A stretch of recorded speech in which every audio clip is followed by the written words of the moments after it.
نبوت کا تحقق کیسے ہوگا، کس طرح تحقیق اور پختہ ہوگی، ثابت ہوگی، یعنی تحقق آپ یوں سمجھ لیں کہ نبوت ثابت کس طرح سے ہوگی، اس کا تحقق کس طرح سے ہوگا، تو وہ وحی کے ذریعے سے نبوت کا تحقق ہوتا ہے۔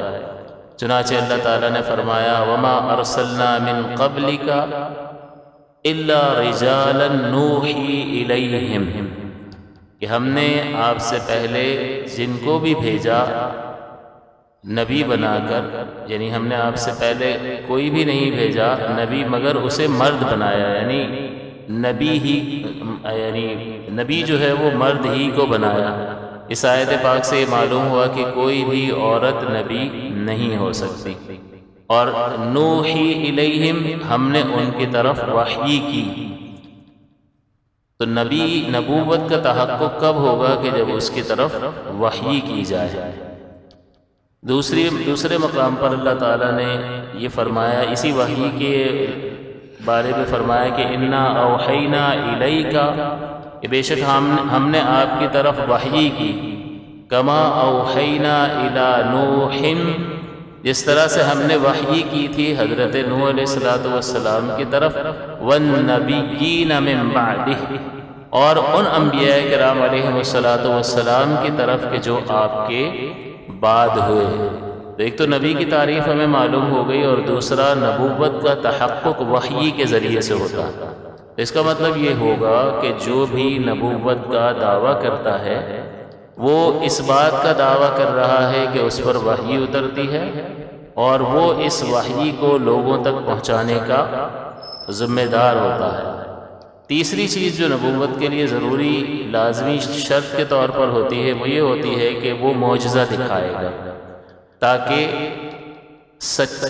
صادق نبی میں اور جھوٹے نبی میں فرق ظاہر ہو جائے، ورنہ تو ہر ایک کھڑا ہو کے کہہ دے گا میں نبی ہوں۔ تو اب یہ سچ کہہ رہا ہے یا جھوٹ کہہ رہا ہے، اس کے لیے یہ معجزہ دکھانے کا پابند ہوگا۔ تو اسی لیے علماء نے فرمایا کہ نبی پر عند الطلب معجزہ دکھانا واجب ہوتا ہے۔ عند الطلب کا مطلب ہوتا ہے کہ جب اس سے لوگ مطالبہ کریں کہ بھئی آپ یہ کہہ رہے ہیں کہ خالق کائنات نے بھیجا ہے، تو اس کی طرف سے بھیجے جانے کی کوئی نشانی تو بتائیں، تاکہ ہمیں یقین آ جائے کہ ہاں اسی نے بھیجا ہے۔ تو وہ پھر ایسے کام کر کے دکھاتے ہیں جو عادت کے خلاف ہوتے ہیں۔ اس کو خرق عادت کہا جاتا ہے۔ خرق کا مطلب ہے پھاڑ دینا، اور عادت کا مطلب ہوتا ہے روز مرہ کی روٹین۔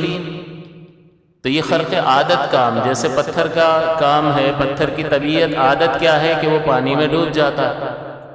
اب اگر کوئی پتھر کو ترا دے پانی پر تو اس کو کیا کہیں گے کہ عادت کو پھاڑ ڈالا، عادت کے خلاف کام کر دیا۔ تو ایسے خرق عادت کام کو معجزہ کہتے ہیں۔ اور معجزہ معجزتن، یہ اس میں فاعل ہے، باب افعال سے ہے، معجزتن مکرمتن کے وزن پر، مفعلتن کے وزن پر، یعنی عاجز کر دینے والی ایک چیز۔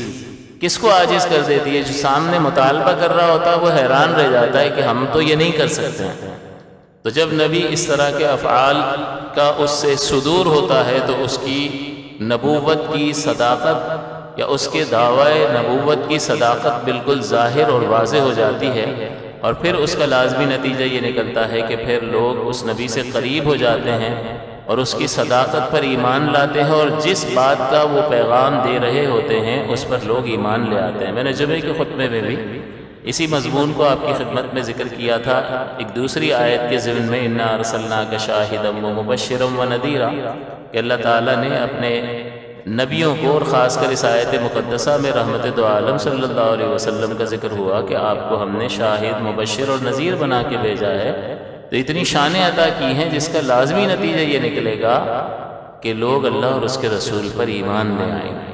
اور پھر میں نے اس کا مزید تقاضا بھی ذکر کیا تھا کہ جب حضور صلی اللہ علیہ وسلم کی ذات پاک اللہ سے ملاقات کا، اس سے قریب ہونے کا، اس پر ایمان لانے کا سبب اور ذریعہ بن گئی، تو پھر مروت کا تقاضا، محبت کا تقاضا اور اس نعمت کے حصول کا تقاضا یہی ہے کہ پھر اس نبی کی انتہائی تعظیم اور توقیر کی جائے۔ تو جو آیت کے اگلے حصے میں نے جمعے میں ذکر کیا تھا کہ وَتُعَزِّرُوهُ وَتُوَقِّرُوهُ، اس نبی کی تعظیم بھی کریں اور اس نبی کی توقیر بھی کریں۔ تو یہاں تک 3 باتیں واضح ہو گئیں۔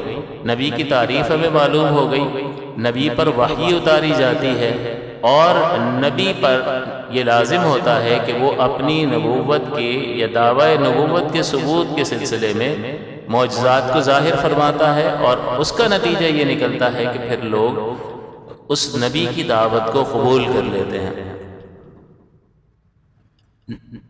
بخاری کی روایت ہے کہ حضور صلی اللہ علیہ وسلم نے فرمایا کہ اللہ تعالیٰ نے جس بھی قوم کی طرف کوئی نبی بھیجا ہے تو اس کو ایسی نشانیاں عطا فرمائی ہیں جس کی بنیاد پر لوگوں کے لیے اس پر ایمان لانا آسان ہو گیا۔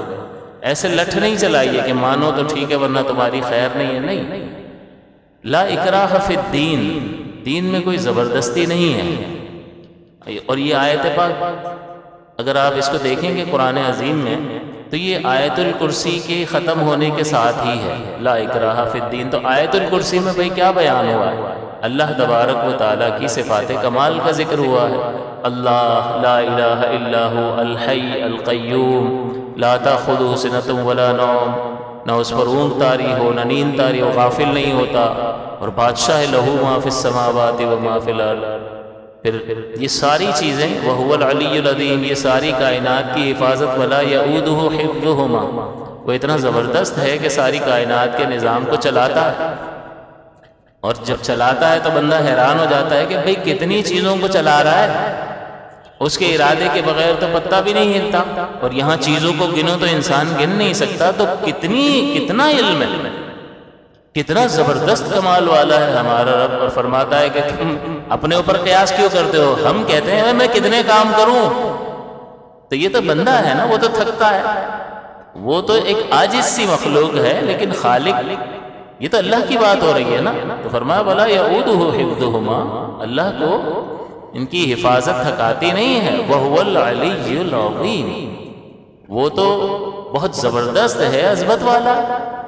پھر فرما دیا لا اکراہ فی الدین قد تبین الرشد من الغی، کہ جب اللہ تعالیٰ کو تم اس کی صفات کمال کو، اس کی صفات جلال کو، ان صفات کے ذریعے سے جب تم خالق کو پہچانو گے تو پھر خود ہی مان جاؤ گے، ہمیں زبردستی نہیں کرنی پڑے گی۔ لا اکراہ فی الدین، دین میں کوئی زبردستی نہیں ہے۔ قد تبین الرشد من الغی، کہ رشد یعنی ہدایت، گمراہی، غی یعنی گمراہی سے بالکل واضح اور جدا ہو گئی، تبین بالکل واضح اور آشکار اور بین ہو گئی، تو تمہارے لیے ایمان لانا کوئی مشکل نہیں ہے۔ ورنہ زبردستی کا ایمان کتنی دیر کا ایمان ہوگا؟ ایمان کہتے کس کو؟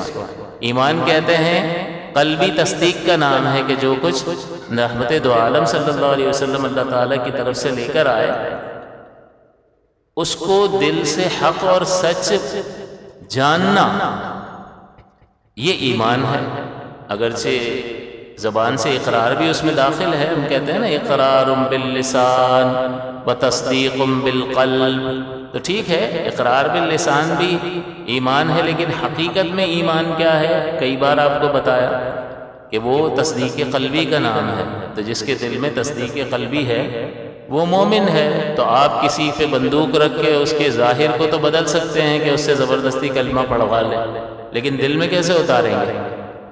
اتار ہی نہیں سکتے۔ تو ایمان تو نام ہی تصدیق قلبی کا ہے، اور دل میں تصدیق زبردستی پیدا نہیں کی جا سکتی، وہ ہوگی تو ہوگی، نہیں تو نہیں ہوگی۔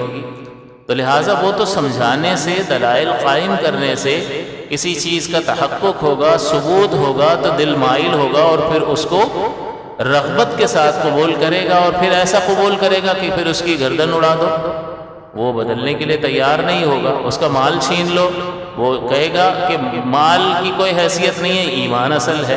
تو پھر اس کے نزدیک ایمان سے بڑھ کر کسی چیز کی قدر و منزلت نہیں رہ جاتی ہے۔ تو زبردستی دین میں بالکل بھی کوئی نہیں ہے۔ تو وضاحت کے ساتھ، دلائل کے ساتھ، براہین کے ساتھ، اور رحمت دو عالم صلی اللہ علیہ وسلم نے تو ایسے ایسے لوگوں کو معاف فرمایا کہ حضرت وحشی اور مشرکین مکہ نے کیا کیا ظلم نہیں کیے تھے۔ حضور جب تبلیغ فرما رہے ہوتے تھے تو وہ ایسی ایسی آوازیں کستے تھے کہ انسان کا کلیجہ منہ کو آ جائے.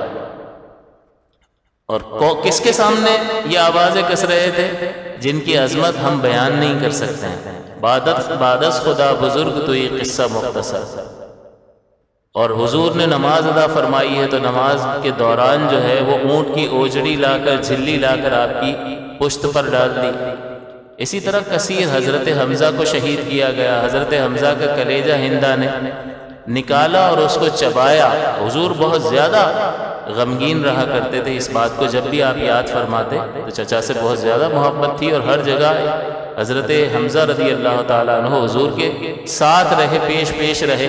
اور ان کے ایمان لانے کا بھی واقعہ بالکل عجیب ہے کہ یہ ہر وقت شکار پر گھومتے پھرتے رہتے تھے، شکار پر رہتے تھے زیادہ تر. یہ ان کا شوق تھا.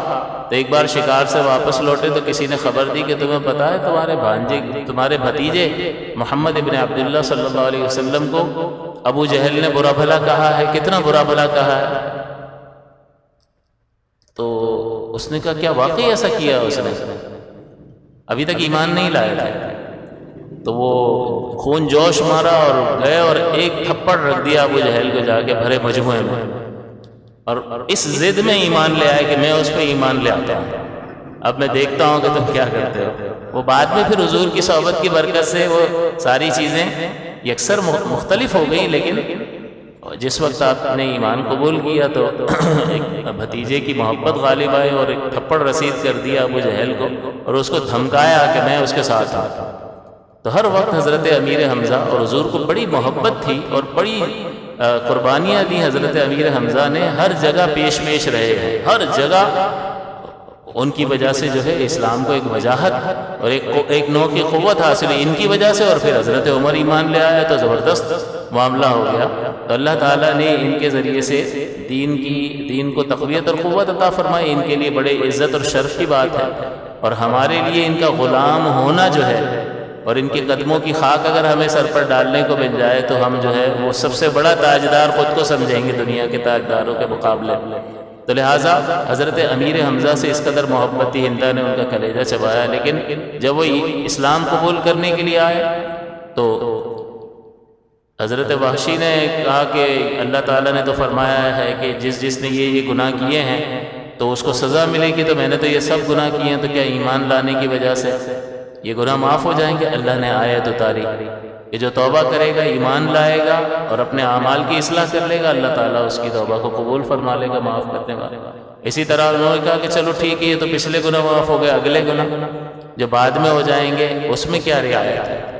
تو پھر اللہ تعالیٰ نے آیت اتاری اور اس بات کا یقین دلایا کہ جو شخص بھی اپنے تقاضۂ بشریت ہونے والی خطاؤں کے سلسلے میں اللہ سے رجوع کرے گا، اللہ تعالیٰ اس کو معاف کر دے گا. اور حضور علیہ السلام نے خود فرمایا تائب من الذنب کمن لا ذنب لہ، کہ گناہوں سے توبہ کرنے والا ایسا ہے جیسے اس نے گناہ کیا ہی نہیں ہے. تو ایک ایسا شخص کہ جس نے چچا کو شہید کیا اور پھر وہ اس حالت میں ان کو جو مسلح کیا گیا، ان کو بھی اسلام کی دعوت دینے کے لیے حضور ان کی کتنی ڈیمانڈز پوری کر رہے ہیں. ورنہ حضور تو جانتے تھے نا، حق جانتے تھے، ساری چیزیں آپ نے دیکھی، مشاہدہ فرمائی. تو دشمن کے لیے تو ہم چاہیں گے کہ جائے مرے بھاڑ میں جائے، ہمارا رویہ تو یہ ہوتا ہے نا. لیکن حضور اس کو جہنم سے بچانے کے لیے کتنی کوشش فرما رہے ہیں. حضور کا کفار کے ساتھ یہ حسن سلوک، لعلک باخع نفسک، کہ کہیں آپ جو ہے غم میں اپنی جان پر کھیل جائیں گے ان کے لیے. اللہ تعالیٰ فرماتا ہے حضور کو اتنا شدید رنج تھا لوگوں کے ایمان نہ لانے کا. اور یہ کون فرما رہا ہے لعلک باخع نفسک علی آثارہم ان لم یؤمنوا بہذا الحدیث اسفا، یہ کیا غم میں آپ اپنے آپ کو ہلکان کریں گے؟ آپ جان پر کھیل جائیں گے ان کے پیچھے کہ یہ اس بات پر ایمان نہیں لا رہے ہیں. اب غور فرمائیے کہ یہ کون فرما رہا ہے؟ یہ اللہ فرما رہا ہے جو دلوں کا حال جانتا ہے. میں کہوں کہ بھائی میرا دل آپ کے لیے بہت جلتا ہے تو ہو سکتا ہے میں جھوٹ بھی بول رہا ہوں، آپ کو کیا پتا میرے دل کی کیفیت اور حالت. لیکن اللہ فرما رہا ہے جو دلوں کا حال جانتا ہے. اور حضور پر ایک ایسی کیفیت طاری ہوتی تھی غم کی کہ یہ کہیں ایمان لے آئیں اور جنت کا راستہ ان کے لیے میں آسان کر دوں۔ اس میں دشمن بھی ہیں، تانے دینے والے بھی ہیں، تکلیفیں پہنچانے والے بھی ہیں، صحابہ کرام پر طرح طرح کے مظالم کرنے والے بھی ہیں، لیکن رحمت للعالمین کی رحمت ایسی کہ اللہ تعالیٰ نے سراپا رحمت آپ کو بنا کر کے بھیجا تھا کہ آپ کا دل جو ہے وہ بہت زیادہ پریشان ہوتا تھا، اور اللہ تعالیٰ جو دلوں کا حال جاننے والا ہے وہ فرماتا ہے کہ کیا غم میں آپ ان کے پیچھے اپنی جان پر کھیل جائیں گے اگر یہ اس بات پر ایمان نہیں لاتے؟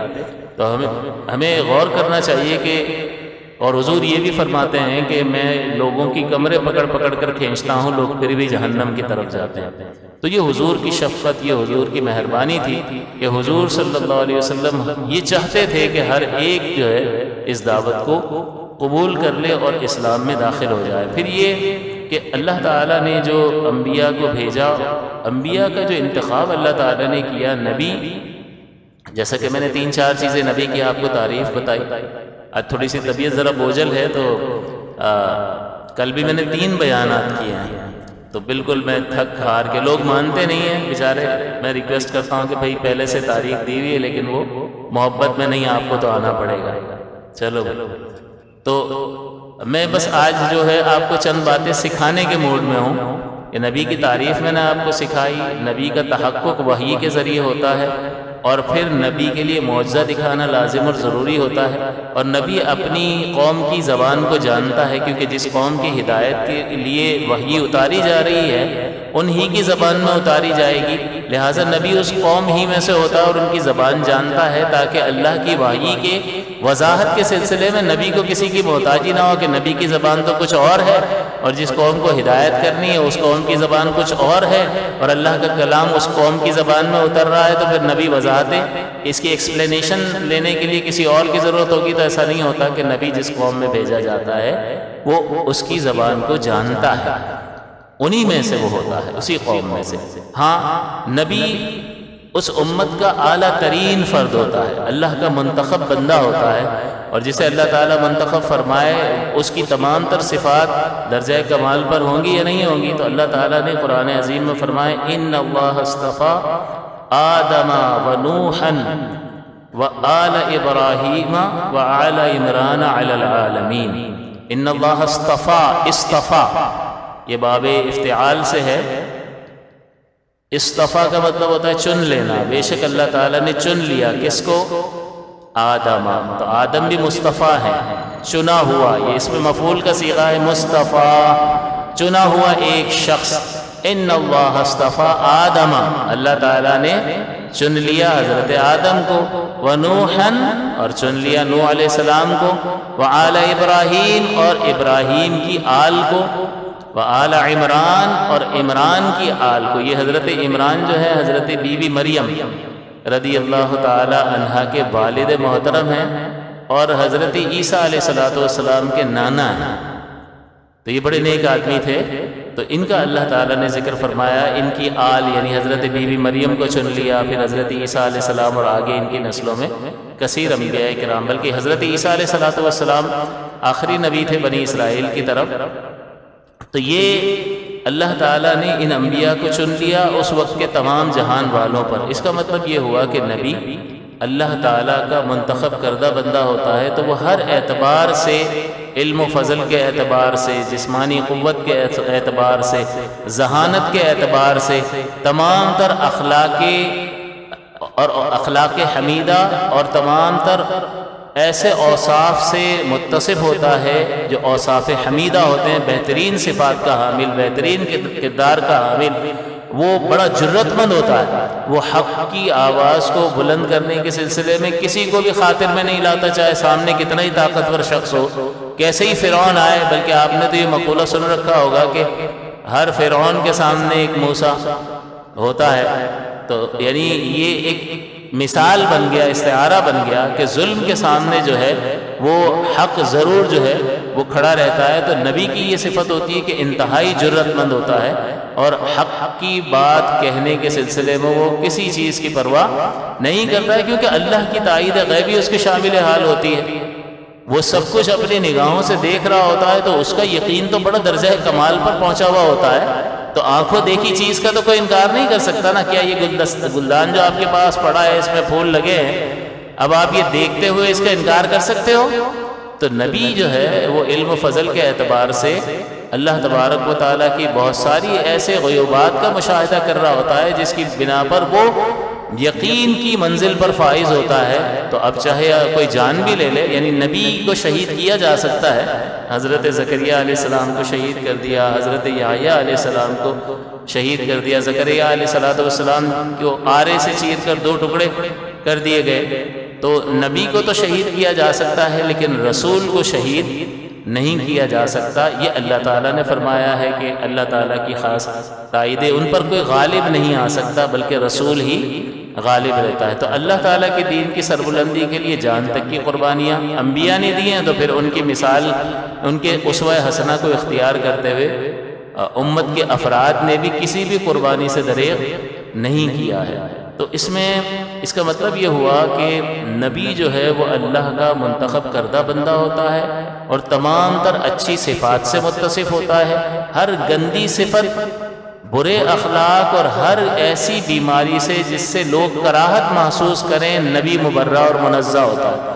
کیونکہ نبی کو اللہ تعالیٰ بھیجتا بھی ہے تو اعلیٰ ترین خاندان میں بھیجتا ہے کہ کہیں ہر وہ اہتمام اللہ تعالیٰ فرماتا ہے کہ جس کی وجہ سے نبی کا مقام ایک امتیازی حیثیت کا مقام ہو اور اس کے قریب ہونے میں کوئی شخص بھی ظاہری اعتبار سے کوئی آر محسوس نہ کرے.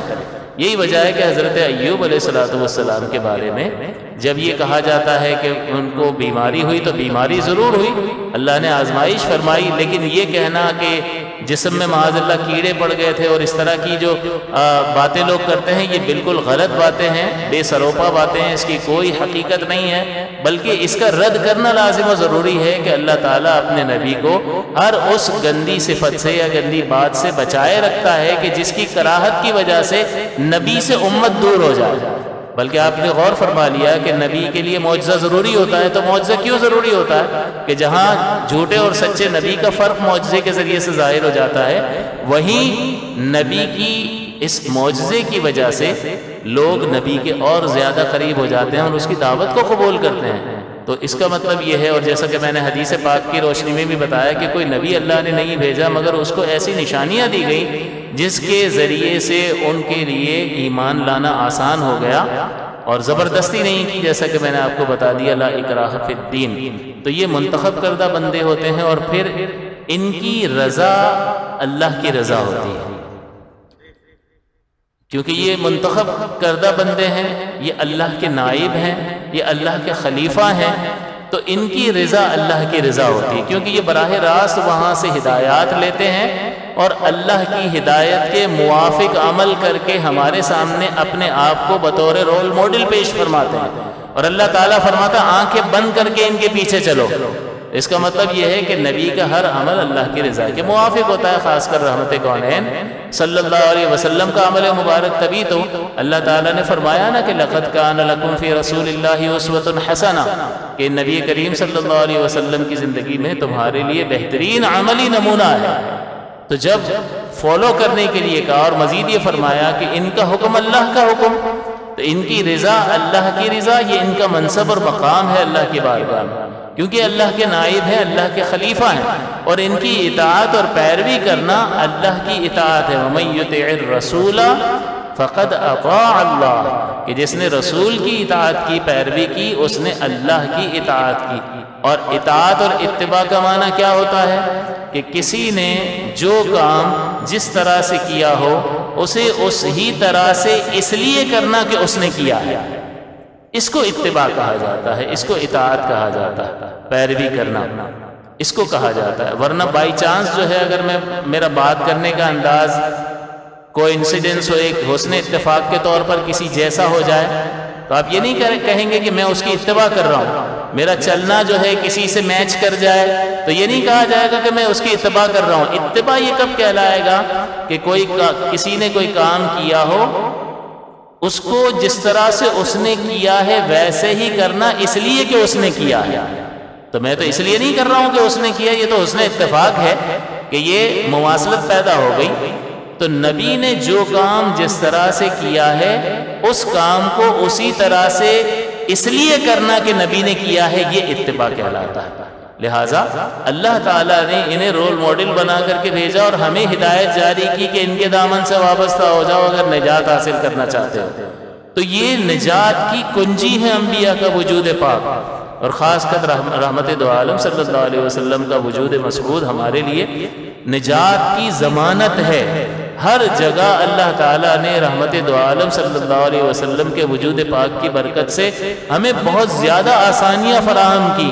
پہلے عبادت خانوں میں ہی آپ عبادت کر سکتے تھے، ہر جگہ نہیں۔ حضور فرماتے ہیں کہ مجھے یہ خصوصیت عطا کی گئی کہ پوری زمین کو میرے لیے مسجد بنا دیا گیا، اور میرے لیے پوری یہ مٹی کو پاک کرنے والا بنا دیا گیا۔ آپ تیمم کر لو تو آپ کی طہارت ہو جائے، اگر پانی میسر نہیں ہے یا کوئی عذر ہے کہ پانی استعمال کریں گے تو وہ ضرر دے گا، بیماری ہے، زخم بڑھ جائے گا اور کوئی بیماری ہے، تو پانی کے ہوتے ہوئے بھی تیمم کیا جا سکتا ہے۔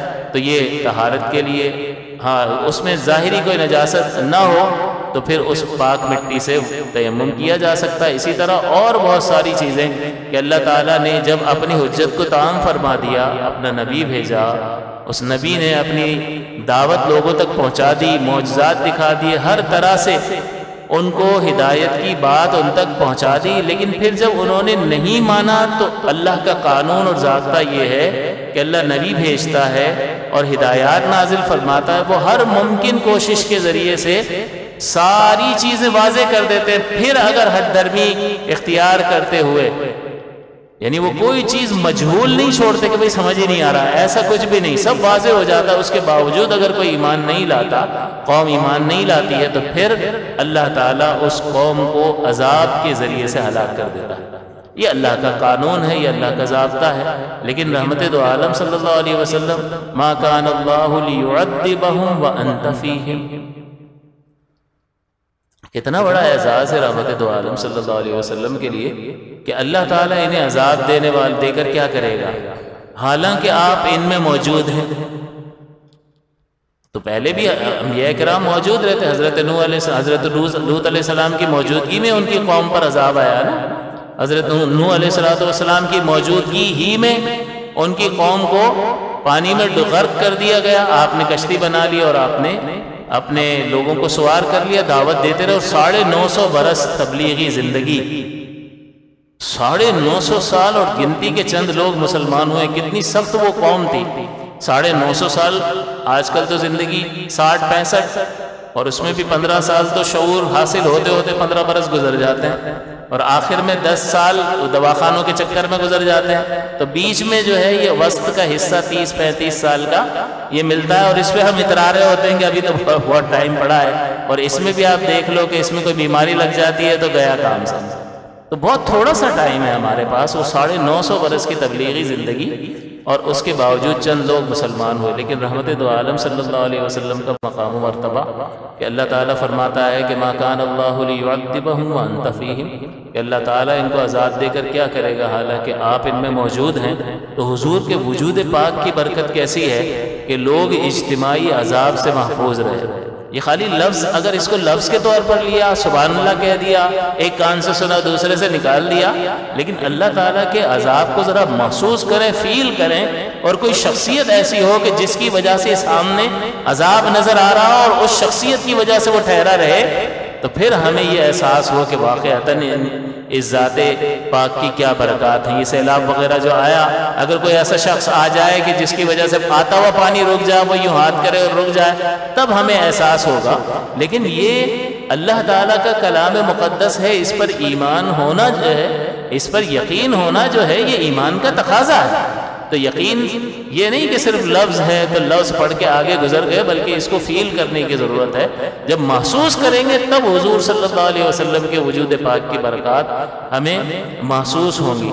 پھر میں نے آپ کو یہ سمجھا دیا کہ نبی کی اطاعت، اللہ کی اطاعت، یہ مقام و مرتبہ نبی کا ہے۔ تو نبی کی تعریف بتا دی، نبی کا تحقق وحی کے ذریعے سے ہوتا ہے، نبی معجزہ دکھاتا ہے، پھر نبی اس قوم کی زبان بھی جانتا ہے، پھر نبی چنا ہوا بندہ ہوتا ہے، حتیٰ کہ اس کا مقام یہ ہوتا ہے کہ اس کی خوشی اللہ کی خوشی اور اس کی ناراضگی اللہ کی ناراضگی ہوتی ہے، اور اس کی اطاعت اللہ کی اطاعت ہوتی ہے۔ یہ سب قرآن کے ذریعے سے میں نے آپ کو یہ 4-5 چیزیں سمجھائیں۔ پھر اگر کوئی شخص نبوت کا اب دعویٰ کر لیتا ہے، یا کوئی بھی شخص نبوت کا دعویٰ کرے گا، تو اس کا مطلب کیا ہوگا کہ وہ یہ کہہ رہا ہے کہ مجھ پر وحی آتی ہے اور مجھے اللہ نے اس وحی کو لوگوں تک پہنچانے کا پابند کیا ہے۔ سمجھایا میں نے آپ کو؟ تو اب جو بھی نبوت کا دعویٰ کرے گا تو آپ کیا کہیں گے کہ وہ کیا کہہ رہا ہے؟ وہ یہ کہہ رہا ہے کہ مجھ پر وحی آ رہی ہے اور مجھے اللہ نے اس وحی کو پہنچانے کا پابند کیا ہے۔ یہ قادیانی وغیرہ جو ہیں یہ ایک نئی اصطلاح نکال لیتے ہیں کہ ہم پر وحی وغیرہ نہیں آتی، ہمیں کوئی نئی شریعت پہنچانے کا پابند نہیں کیا، یا پرانی شریعت ہی کو کنٹینیو کرنے کا پابند نہیں کیا۔ بعض نبی جو ہے وہ پرانی شریعت کو بھی کنٹینیو کرتے تھے۔ حضرت عیسیٰ علیہ السلام وہی حضرت موسیٰ علیہ السلام والی شریعت کو کنٹینیو کرنے کے لیے تشریف لائے، اور آپ سے کسی بنی اسرائیل کے علاوہ ایک شخص نے کوئی بات پوچھی تو آپ نے فرمایا کہ میں جو ہے وہ بنی اسرائیل کی کھوئی ہوئی بھیڑوں کی تلاش میں آیا ہوں، کہ بھئی مجھے اللہ نے بنی اسرائیل کی طرف بھیجا۔ وہ تو ہمارے نبی کریم ہیں جن کو اللہ تعالیٰ نے تمام انسانوں کے لیے مبعوث فرمایا۔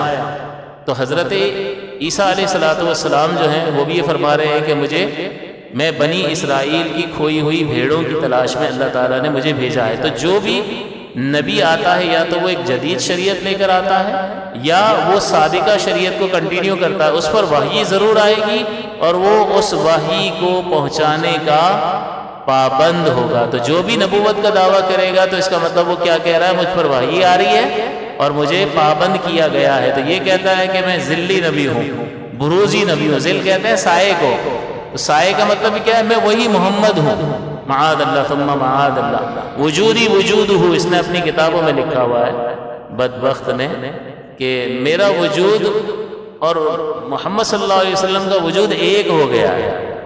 تو یہ ایسی بہت ساری خرافات ہیں۔ بہرحال تو یہ ذلی نبی، یہ بروزی نبی، یہ غیر تشریعی نبی، یہ امتی نبی، یہ ساری اصطلاحات نئی گھڑی ہوئی ہیں۔ اس کا اسلامی اصطلاحات سے کوئی تعلق نہیں ہے۔ کوئی جو ہے ذلی نبی کبھی نہیں ہوا، کوئی امتی نبی کبھی نہیں ہوا، کوئی غیر تشریعی نبی نہیں ہوا، بلکہ مستقل نبی ہوتا ہے، اس پر وحی آتی ہے، اور تشریعی نبی ہوتا ہے، وہ شریعت کو آگے پہنچانے والا ہوتا ہے جو وحی کی صورت میں اس پر نازل ہو رہی ہوتی ہے۔ تو نبوت کا معنی آپ نے سمجھ لیا، اس کے لوازمات کو سمجھ لیا، نبی کے مقام کو آپ نے سمجھ لیا، اور اس کے بعد نبی کا دعویٰ اس کا مطلب یہی ہے کہ وحی آ رہی ہے اور مجھے پہنچانی ہے۔ تو کوئی یہ کہے نہیں ایسا نہیں ہے، وحی نہیں آ رہی، پہنچانے کا پابند نہیں ہوں، ایسا نیا کچھ بھی نہیں ہے، وہی چلے گا، لیکن میں نبی ہوں۔ وہ کون سا نبی ہے بھائی؟ امتی نبی ہوں، غیر تشریعی نبی ہوں، ذلی سایہ ہوں اسی کا، بروزی، بروز کا مطلب ہوتا ہے اس ہی کی حیثیت، اس کی جگہ لے لی، قائم مقام ہو گیا۔ تو یہ نئی اصطلاحات جو ہیں، یہ اصطلاحات ان کی کوئی حیثیت نہیں ہے، اس میں سے کوئی بھی ٹرمینولوجی یا اصطلاح اسلامی اصطلاح نہیں ہے، ان کی من گھڑت اپنی اصطلاحات ہے۔ تو آپ نے یہ بھی سمجھ لیا کہ کوئی بھی نبی جو ہے وہ ذلی نبی نہیں ہو سکتا، نبوت ہوگی تو مستقل ہوگی، غیر مستقل نہیں ہوگی۔ پھر آپ غور فرمائیے کہ اللہ تبارک و تعالیٰ نے قرآن عظیم کی ابتدا میں فرمایا الحمدللہ رب العالمین، کہ تمام خوبیاں اللہ کے لیے ہیں جو تمام جہانوں کا پالنے والا ہے، رب ہے۔ یہ کئی بار میں آپ کو سمجھا چکا ہوں کہ رب کا مطلب یہ ہوتا ہے کہ عدم سے وجود میں لا کر کمال تک پہنچا دینا۔ تو اللہ تعالیٰ جس بھی چیز کو پیدا فرماتا ہے اس کو کمال تک پہنچا دیتا ہے۔ جب وہ کمال تک پہنچ جاتی ہے تو پھر ایسے ہی رہتی ہے، اس کے بعد اس میں کوئی تبدیلی اور تغیر نہیں آتا ہے۔ یہ قاعدہ اپنے ذہن میں بٹھا لیا آپ نے، اللہ رب العالمین ہے، عدم سے وجود میں لاتا ہے اور کمال پر پہنچا دیتا ہے۔ جب تک کمال پر نہیں پہنچی ہے تو اس میں تبدیلی آتی رہتی ہے، تغیر آتا رہتا ہے، اور وہ چیز ترقی کرتی رہتی ہے، حتیٰ کہ وہ کمال پہ جب پہنچ جاتی ہے تو پھر وہ ویسے ہی رہتی ہے اور اس میں کوئی تبدیلی پیدا نہیں ہوتی ہے۔ اسی طرح سے اللہ تعالیٰ نے جو شریعت کا نظام قائم فرمایا ہے، اس نظام میں بھی اسی طرح سے ہے کہ اللہ تعالیٰ نے نبوت کا سلسلہ شروع فرمایا اور انبیاء کے ذریعے سے شریعتیں بھیجنے کا سلسلہ شروع فرمایا، اور جس قدر لوگ موجود تھے، جس طرح کی سوسائٹی تھی، اس اعتبار سے لوگوں کی ضرورت کے مطابق احکام اترتے رہے۔ پہلے لوگ آدم علیہ السلام کے دور میں کتنے لوگ ہوں گے؟ کوئی سویلائزڈ سوسائٹی تو نہیں تھی، تھوڑے بہت لوگ تھے، غاروں میں ایسے ہی میدانوں میں زندگی گزار رہے تھے، ابھی تو سیکھ رہے تھے چیزیں۔ آہستہ آہستہ تو جیسے جیسے یہ بڑھتا رہا، تو جب ضرورت کم تھی تو کم ہدایات اتاری گئی، پھر آہستہ آہستہ ضرورت بڑھتی رہی تو اللہ تعالیٰ کی طرف سے احکام بدلتے بھی رہے ضرورت کے اعتبار سے اور بڑھتے بھی رہے۔ تو یہ اللہ تعالیٰ نے نبوت اور رسالت کو پیدا فرمایا اور پھر اسے کمال پر پہنچا رہا ہے۔ تو میں نے آپ کو بتا دیا کہ اللہ جب کمال پر پہنچا دیتا ہے، جب تک نہیں پہنچایا تو وہ چیز بدلتی رہتی ہے اور ترقی پذیر رہتی ہے، اور جب کمال پہ پہنچ جاتی ہے تو وہیں رک جاتی ہے اور پھر اس میں کوئی تبدیلی واقع نہیں ہوتی۔ اسی طرح سے یہ منصب رسالت جو ہے اللہ تعالیٰ اسے آگے بڑھاتا رہا حتیٰ کہ یہ اپنے منتہائے کمال پر رحمت دو عالم صلی اللہ علیہ وسلم کے وجود پاک کے ذریعے سے پہنچ گیا۔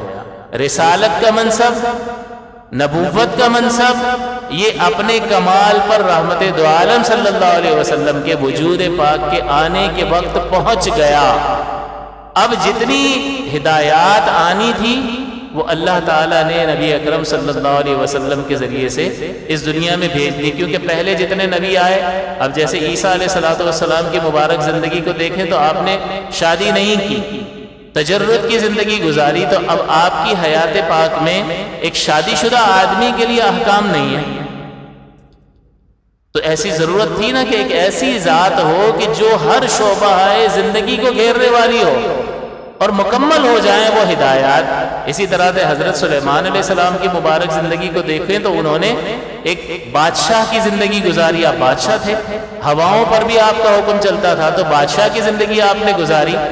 تو بادشاہ کے لیے تو آپ کی زندگی میں ہدایات موجود ہیں کہ سلیمان علیہ السلام اس طرح کرتے تھے، اس طرح کرتے تھے، ایسے کرتے تھے، لیکن ایک غریب آدمی کے لیے تو ہدایات موجود نہیں ہے۔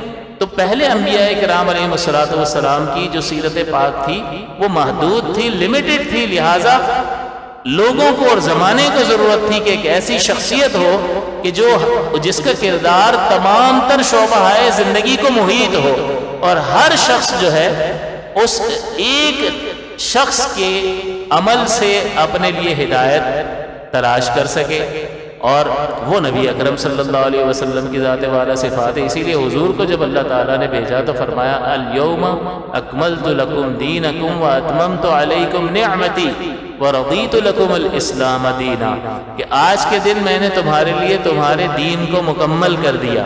تو اس کا مطلب یہ ہوا کہ انسانی ضرورت کی جتنی ہدایات وحی کے ذریعے پہنچائی جا سکتی تھی، پہنچانی چاہیے تھی، وہ اللہ تعالیٰ نے اپنے پیارے حبیب کریم صلی اللہ علیہ وسلم کے ذریعے سے پہنچا دی۔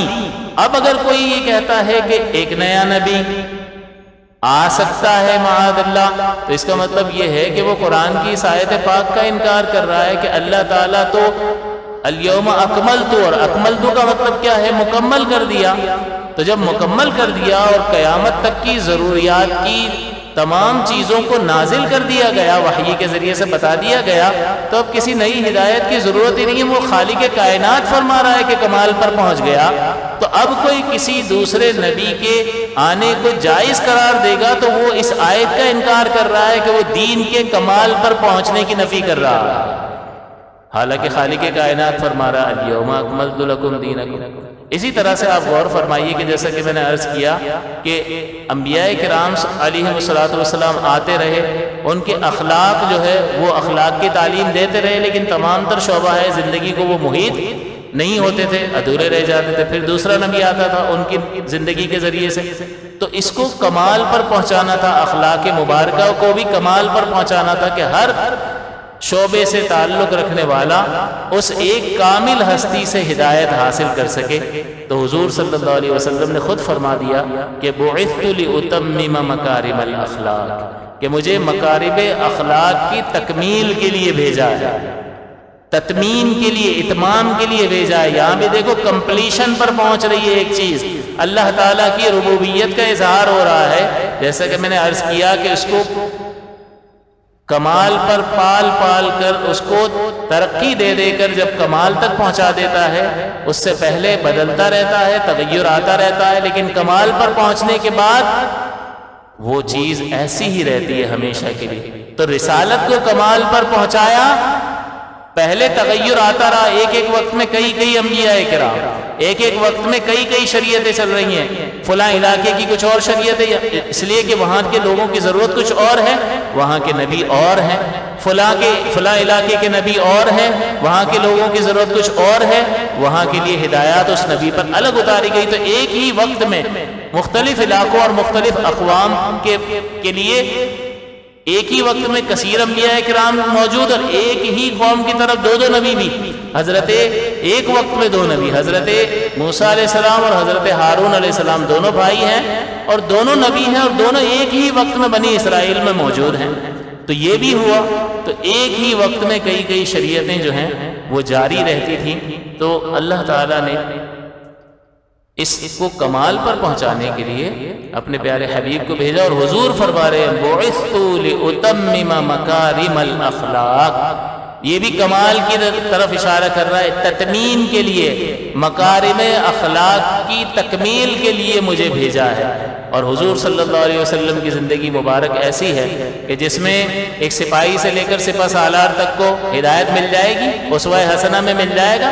ایک سپہ سالار کی حیثیت سے بھی حضور کا اسوہ ہمارے سامنے موجود کہ کس طرح سے آپ نے جنگوں کی کمان کی، اور ایک سپاہی کے طور پر بھی آپ نے جنگ بھی فرمائی ہے۔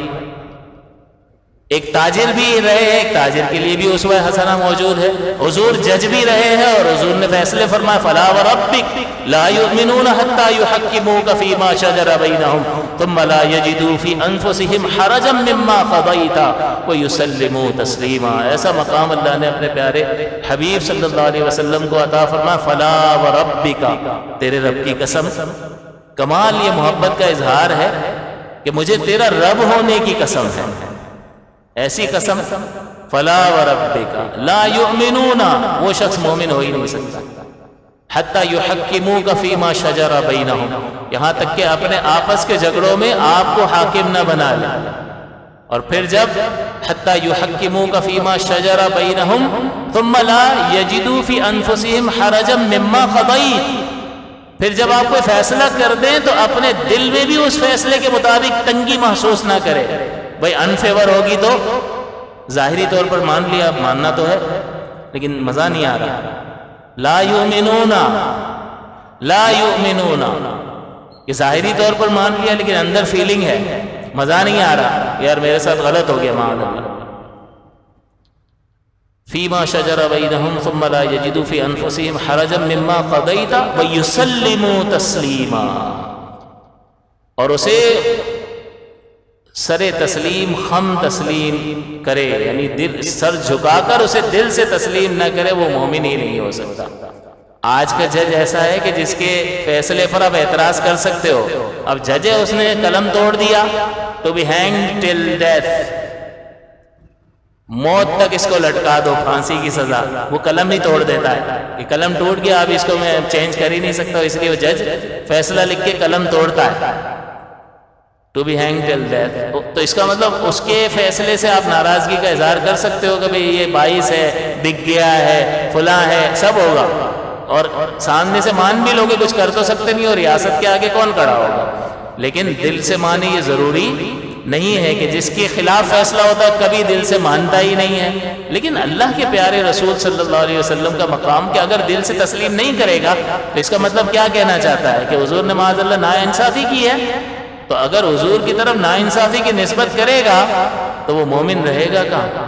جیسا کہ حضور صلی اللہ علیہ وسلم مال غنیمت تقسیم فرما رہے ہیں تو ایک نے کھڑے ہو کر کہا اعدل یا محمد صلی اللہ علیہ وسلم، منافق تھا کہ عدل کرو اے محمد، تو حضور نے متوجہ ہو کر فرمایا کہ اگر اس روئے زمین پر محمد صلی اللہ علیہ وسلم عدل نہیں کریں گے تو کون عدل کرے گا؟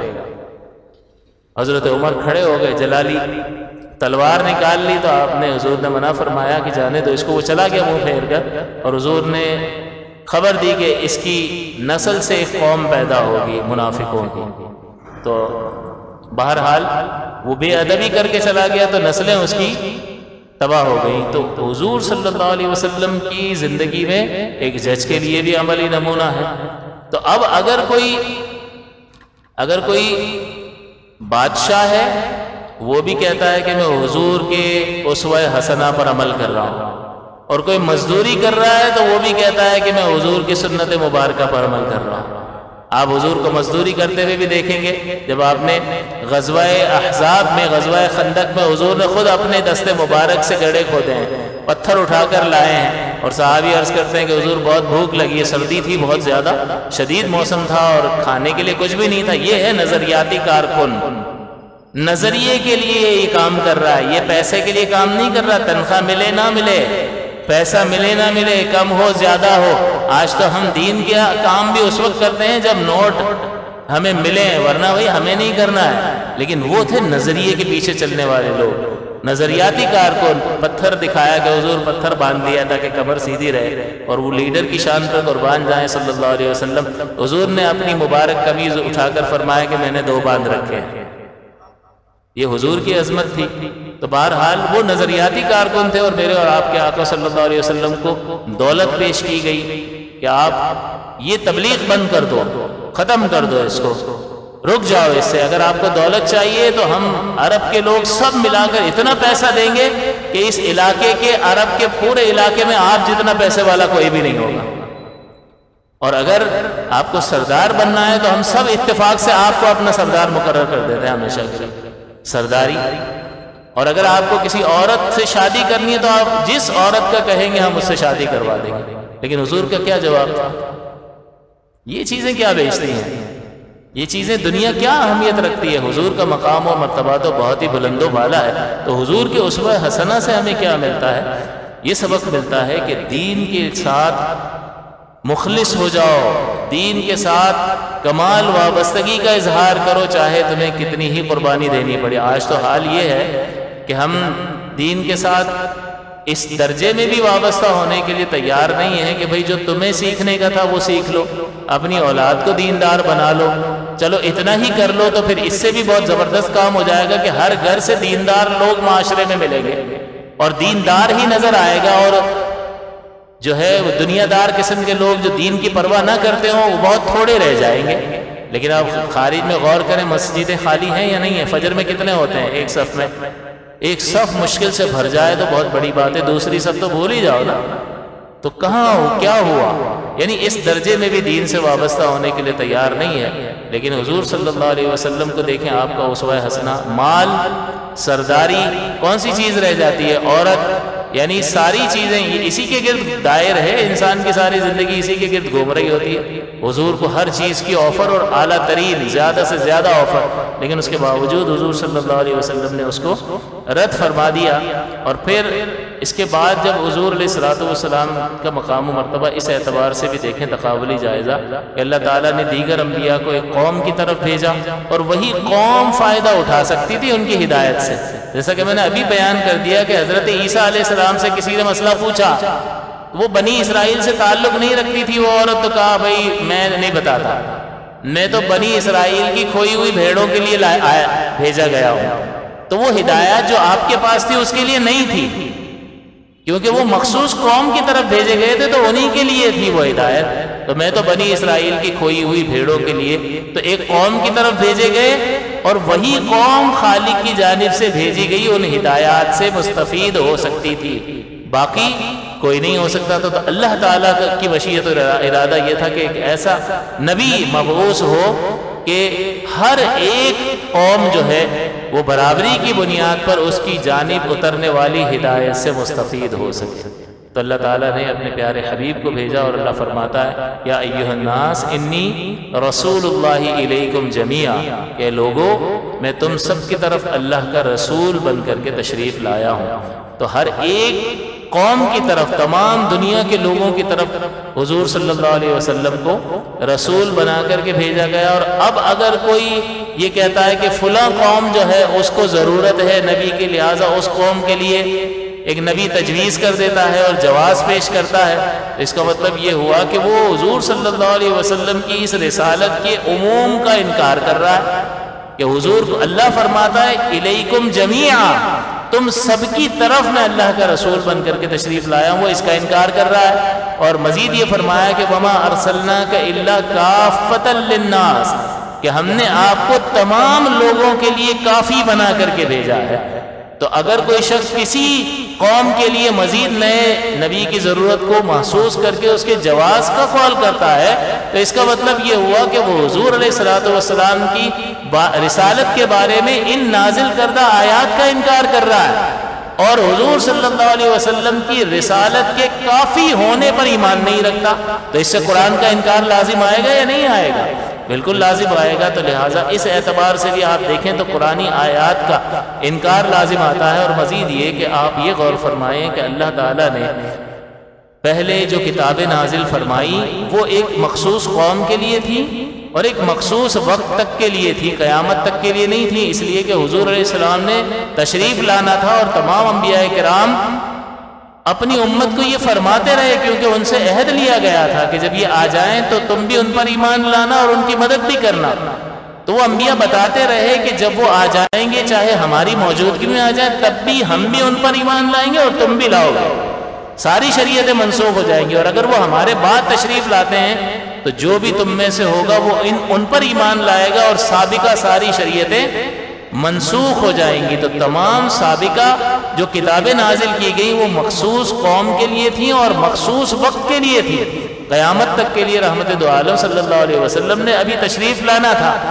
تو لہٰذا ان کتابوں کی حفاظت کی ذمہ داری اللہ تعالیٰ نے انہی امتوں کے پیچھے سپرد کر دی کہ وہ قیامت تک کے لیے اور سب لوگوں کے لیے ہدایت نہیں تھی، لہٰذا ان کی حفاظت کی ذمہ داری لوگوں پر ڈال دی اور ان کو آزمایا گیا کہ وہ حفاظت کرتے بھی ہیں یا نہیں کرتے ہیں۔ تو انہوں نے حفاظت کیا کرنی تھی بلکہ اپنی طرف سے اس میں تحریفات کر دی اور تب بدل کے رکھ دیا اللہ کے کلام کو۔ خود اللہ تعالیٰ فرماتا یحرفون الکلم عن مواضعہ، کہ یہ اللہ کے کلام کو، اس کی آیات کو اس کے مقام سے تبدیل کر دیتے ہیں۔ تو تحریف قرآن سے ثابت ہے کہ سابقہ کتب میں تبدیلیاں اور تعریفات کی گئی، تو ان کی حفاظت کا ذمہ اللہ نے نہیں لیا۔ لیکن آپ غور فرمائیے کہ اللہ تعالیٰ کے اس آخری کلام کو جو رحمت دو عالم صلی اللہ علیہ وسلم پر نازل کیا گیا، اللہ نے اس کی حفاظت کا ذمہ لیا کہ اب یہ رسالت کمال کو پہنچ رہی ہے، تغیر قبول کرتے کرتے اب کمال کو پہنچی، اور جب کمال کو پہنچے گی تو اسی طرح سے ہمیشہ رہے گی۔ تو حضور کی رسالت کے ذریعے سے حضور خاتم النبیین تشریف بن کر تشریف لائے اور رسالت کمال کو پہنچ گئی، اب تغیر نہیں آئے گا، اب ہمیشہ سے اسی طرح سے رہے گی۔ اور حضور جو ہیں وہ آخری نبی کے طور پر اللہ تعالیٰ نے آپ کو مبعوث فرمایا۔ تو جتنی پہلے کتابیں نازل کی ان کی حفاظت کی ذمہ داری نہیں، لیکن اس کتاب میں قیامت تک کے لیے ہدایات جاری کر دی گئی، لہٰذا اس کتاب کی حفاظت کا ذمہ بھی لے لیا، قیامت تک کی ہدایت اور حفاظت کا ذمہ اللہ فرماتا ہے انا نحن نزلنا الذکر وانا لہ لحافظون، کہ ہم ہی نے اس ذکر کو نازل کیا اور ہم ہی اس کی حفاظت کرنے والے ہیں۔ تو اب اس میں کوئی رد و بدل کے جیسا 1400 برس پہلے 1500 برس پہلے رحمت کونین صلی اللہ علیہ وسلم پر اترا، ویسا کا ویسا آج تک محفوظ ہے اور قیامت تک اسی طرح سے یہ قائم رہے گا جب تک اللہ تعالیٰ اسے باقی رکھے گا۔ پھر قرب قیامت میں اس کے حروف اٹھا لیے جائیں گے مصحف کے کہ آپ کفار ہی رہ جائیں گے، تو اس کی حفاظت کی ذمہ داری لے لی۔ اور اللہ تعالیٰ نے مزید فرمایا کہ اوحی الیک ھذا القرآن، کہ اللہ تعالیٰ نے فرمایا کہ ہم نے یہ اوحی الی ھذا القرآن لانذرکم بہ ومن بلغ، کہ نازل کیا گیا ہے یہ قرآن، اتارا گیا ہے یہ قرآن، اس قرآن کو تاکہ میں ڈراؤں تمہیں۔ یہ حضور کے زمانے کے لوگوں کی بات ہے۔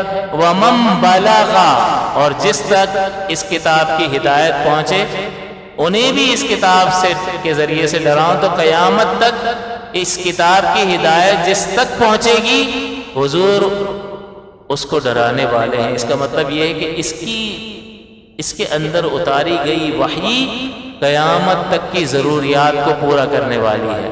تو دو چیزیں اس سے ثابت ہو گئی کہ اللہ تعالیٰ نے ہدایت کامل اتار دی، ترقی کرتے کرتے اپنے کمال کو پہنچ گئی، اب ایسے ہی ٹھہری رہے گی، اور دوسرا اس کی حفاظت کا ذمہ بھی لے لیا۔ تو نئے نبی کی ضرورت کب پڑتی ہے؟ کہ جب وہ ہدایت درجہ کمال پر نہیں پہنچی ہو، ابھی تغیر کے دور سے گزر رہی ہو، تو آتے رہے انبیاء کرام اور نئے نئے احکام آتے رہے اور ترقی ہوتی رہی، لیکن جب یہ کمال پر پہنچ گیا تو پھر اب یہ رک گیا، اب یہ کامل ہے، الیوم اکملت لکم دینکم، اور یہ قیامت تک کے لیے من بلغ فرما دیا کہ یہ وحی قیامت تک کے لوگوں کے لیے اتار دی گئی ہے۔ تو اس کا مطلب یہ ہے کہ ہدایت کامل ہے۔ تو اگر ہدایت کمال پر نہ پہنچی ہوتی تو کسی نئے نبی کی ضرورت ہوتی۔ تو یہ کامل ہدایت اس بات ختم نبوت کو ثابت کر رہی ہے۔ اور دوسری چیز کہ نئے نبی کی ضرورت اس وقت پیش آئے کہ ہاں کامل تو تھی، ہدایت مکمل تھی، لیکن تبدیل ہو گئی، اصلی شکل پر باقی نہ رہی، لہٰذا اسے اس کی اصلی شکل پر بحال کرنے کے لیے نئے نبی کی ضرورت ہے۔ تو اس کی ضرورت بھی نہیں، کیونکہ اللہ نے اس کی حفاظت کا ذمہ لے لیا۔ تو دونوں چیزیں کہ اللہ نے ہدایت بھی کامل اتار دی کہ مزید کسی اضافے کی حاجت نہیں، لہٰذا نبی کی ضرورت نہیں، اور اس کی حفاظت کا بھی ذمہ لے لیا، لہٰذا کسی نئے نبی کی ضرورت نہیں ہے۔ مزید اللہ تعالیٰ نے جو میں یہ نبوت سے شروع کر کے اس کو تکمیل پر پہنچا رہا ہوں کہ ختم نبوت کا مسئلہ بھی، اور یہ ہمارا بنیادی عقیدہ ہے، یہ بالکل ہمارے سامنے واضح ہو جائے۔ اسی طرح اللہ تعالیٰ نے فرمایا کہ یہ دین پہلے شریعتیں آتی رہیں، منسوخ ہوتی رہیں، حتیٰ کہ نبی کریم صلی اللہ علیہ وسلم تشریف لائے۔ تو اللہ کا یہ ارادہ کہ ایک ایسی شریعت ہو کہ جو تمام شریعتوں کو منسوخ کر کے سب پر غالب آ جائے، اور پھر اس شریعت کو منسوخ کرنے والا کوئی بھی نہ ہو۔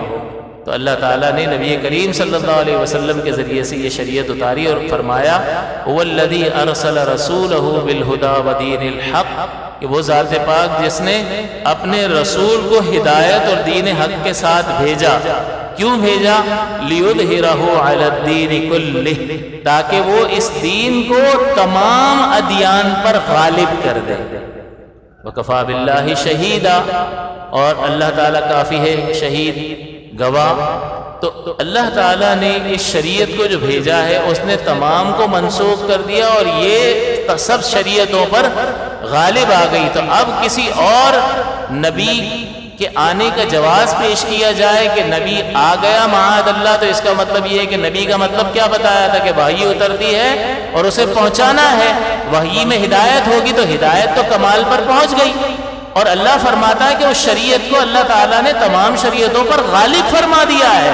تو اب کسی نئے نبی کی نئی شریعت کی ضرورت ہی نہیں ہے۔ اگر نبوت کا دعویٰ کرتا ہے تو وہ وحی کا دعویٰ کر رہا ہے اور نئی شریعت ہی کے پیغام پہنچانے کی بات کر رہا ہے، حالانکہ اللہ تعالیٰ نے تو اس شریعت کو جو رحمت دو عالم صلی اللہ علیہ وسلم کے ذریعے سے بھیجی گئی تھی اس کو تمام ادیان پر غالب کر دیا۔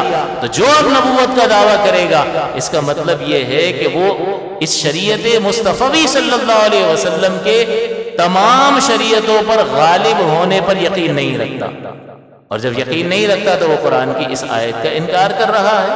لہٰذا اللہ تعالیٰ نے ایک تو تکمیل کے مراحل پر بھی پہنچا دیا اور اس کو تمام شریعتوں کا ناسخ بنا دیا، یہ ناسخ بن گئی، اور باقی تمام تر شریعتیں جو اس سے پہلے تھیں وہ منسوخ ہو گئیں۔ اور آخری بات یہ کہ اللہ تعالیٰ نے وضاحت کے ساتھ، صراحت کے ساتھ بیان فرما دیا سورہ احزاب میں کہ ما کان محمد ابا احد من رجالکم ولکن رسول اللہ وخاتم النبیین، یہ محمد صلی اللہ علیہ وسلم تم میں سے کسی مرد کے باپ نہیں ہے، مرد کے باپ نہیں ہے۔ آپ کے جتنے صاحبزادے ہوئے وہ 55 میں انتقال کر گئے، تو اس پر رجال رجل کا اطلاق نہیں ہوگا، کیونکہ وہ بچے تھے، تو بچے کو آدمی تو نہیں کہتے نا۔ تو آپ کے یہاں نرینہ اولاد ضرور ہوئی ہے، لیکن وہ 55 ہی میں وصال فرما گئے، تو اس لیے فرمایا کہ ما کان محمد ابا احد من رجالکم، کہ تم محمد صلی اللہ علیہ وسلم تم میں سے کسی مردوں کے باپ نہیں ہے، ولکن رسول اللہ، لیکن وہ اللہ کے رسول ہیں، وخاتم النبیین، اور نبیوں کو ختم کرنے والے ہیں، آخری نبی ہیں۔ اور حضور نے صلی اللہ علیہ وسلم اس ختم نبوت کو اس طرح سے بھی بیان فرمایا کہ ایک بہت بڑی عمارت ہے، بڑی حسین و جمیل عمارت ہے، اور لوگ اس کو دیکھ رہے ہیں اور خوش ہو رہے ہیں اور اس کی تعریف کر رہے ہیں کہ کیا حسین عمارت بنائی ہے، اس کی فلاں چیز ایسی ہے، فلاں چیز ایسی ہے، فلاں چیز ایسی ہے، لیکن ایک جگہ پر جا کر وہ رک جاتے ہیں کہ وہاں پر ایک اینٹ کم ہوتی ہے۔ تو کہتے ہیں یہ ایک اینٹ کم کیوں ہے؟ اگر یہ ایک اینٹ بھی لگا دی جاتی تو یہ عمارت مکمل ہو جاتی۔ تو حضور فرماتے ہیں میں ہی تو وہ ایک اینٹ ہوں، اور یہ جو عمارت ہے یہ قصر نبوت ہے، نبوت کا محل ہے، اور یہ ساری اس کی اینٹیں جو ہے وہ انبیاء کرام علیہ الصلوۃ والسلام ہیں۔ یہ جو آخری اینٹ ہے انا اللبنۃ، میں ہی تو وہ آخری اینٹ ہوں کہ جب میں لگ گیا تو اس کا مطلب حضور فرما رہے ہیں کہ مجھ پر نبوت کا سلسلہ ختم ہو گیا، اور اللہ تعالیٰ یہاں فرما رہا ہے کہ وہ اللہ کے رسول ہے اور نبوت کو ختم کرنے والے ہیں۔ مہر کا یہی معنی ہے کہ ختم کرنے والے ہیں حضور صلی اللہ علیہ وسلم، لیکن قادیانیوں نے یہاں پر مہر کا مطلب لیا مہر، سیل، ٹھپا، اور اس کا ترجمہ میں انہوں نے ہیر پھیر کی اور گڑبڑ کی، تحریف کی، اور کہا کہ نبی کریم صلی اللہ علیہ وسلم کو اللہ تعالیٰ نے نبوت کی مہر بنا کر بھیجا، اور جس پر حضور یہ مہر لگا دیں گے وہ نبی بن جائے گا، لہذا مجھ پہ لگا دی اور میں نبی بن گیا ہوں۔ تو وہ اس آیت میں ختم نبوت، خاتم النبیین جو ہے، خاتم مہر کو کہتے ہیں، اور اس مہر کا غلط معنی کر کے وہ کہتے ہیں کہ خاتم کا مطلب مہر ہوتا ہے، ہاں جی ہوتا ہے، ڈکشنری میں تو ہے ٹھپا مہر۔ تو اس اعتبار سے معنی یہ ہے کہ اللہ تعالیٰ نے حضور کو نبوت کی مہر بنایا، اور وہ جس پہ بھی مہر لگا دیں گے وہ نبی بن جائے گا، مجھ پہ لگا دیے میں بن گیا ہوں نبی۔ تو اصل اس میں بات یہ ہے، اس کا جواب یہ ہے کہ نبی بنانا اللہ کا کام ہے، یہ حضور کا فعل اور منصب ہے ہی نہیں۔ خود اللہ تعالیٰ نے قرآن عظیم میں فرمایا اللہ اعلم حیث یجعل رسالتہ، کہ اللہ خوب جانتا ہے کہ کسے نبی بنائے۔ تو اللہ تعالیٰ ہی نبوت کا جاعل بھی ہے اور خالق بھی ہے، بنانے والا بھی ہے، اور کسی کو نبی کے طور پر مقرر کرنے والا کون ہے؟ تو یہ نبی کا منصب ہی نہیں ہے، اور یہ تو نبی کی طرف، حضور کی طرف منسوب کر رہا ہے کہ حضور نے مجھے نبی بنا دیا۔ تو حضور کا جب منصب ہی نہیں ہے، یہ تو اللہ کے بنانے سے بنتا ہے، تو یہ بات ہی جھوٹ ہے۔ اور جہاں تک مہر کا معنی یہ والی مہر ہے ٹھپا، تو اگر یہ معنی بھی مراد لو تو اس کا مطلب ہوتا ہے کسی چیز پر سیل لگا دینا، اور جب سیل لگا دی جائے، مہر لگا دی جائے، تو کوئی چیز نہ اس میں سے نکالی جا سکتی ہے نہ اس میں ڈالی جا سکتی ہے۔ جیسا کہ سورہ بقرہ میں اللہ تعالیٰ نے فرمایا کہ ختم اللہ علی قلوبہم، کہ اللہ تعالیٰ نے مہر لگا دی کفار کے دلوں پر۔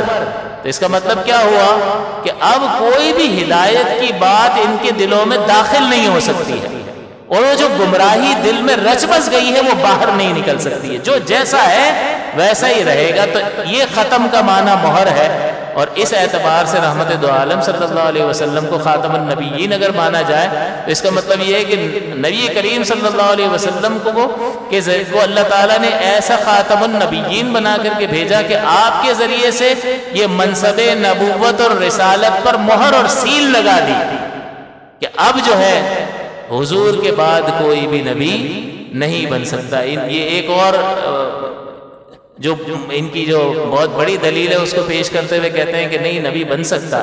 تو یہ بنیادی ایک عقیدہ یاد رکھیں کہ نبوت جو ہے وہ وہبی شے ہے، گاڈ گفٹڈ ہے، کسبی نہیں ہے۔ کسب کا مطلب آپ محنت کر کے عبادت کر کے نبوت نہیں کما سکتے ہیں، بلکہ یہ اللہ کی مرضی، گاڈ گفٹڈ ہے، جسے چاہے بنا دے، یہ اصل عقیدہ ہے۔ لیکن یہ کہتے ہیں نہیں وہبی شے نہیں ہے بلکہ کسبی ہے، عبادت سے بندہ نبی بن سکتا ہے۔ کیا دلیل ہے؟ تو وہ دلیل کے طور پر ایک آیت پیش کرتے ہیں کہ اللہ تعالیٰ نے فرمایا کہ وَمَن يُطِعِ الرَّسُولَ وَمَن يُطِعِ اللَّهَ وَالرَّسُولَ فَأُولَئِكَ مَعَ الَّذِينَ أَنْعَمَ اللَّهُ عَلَيْهِم مِّنَ النَّبِيِّينَ وَالصِّدِّيقِينَ وَالشُّهَدَاءِ وَالصَّالِحِينَ وَحَسُنَ أُولَئِكَ رَفِيقًا۔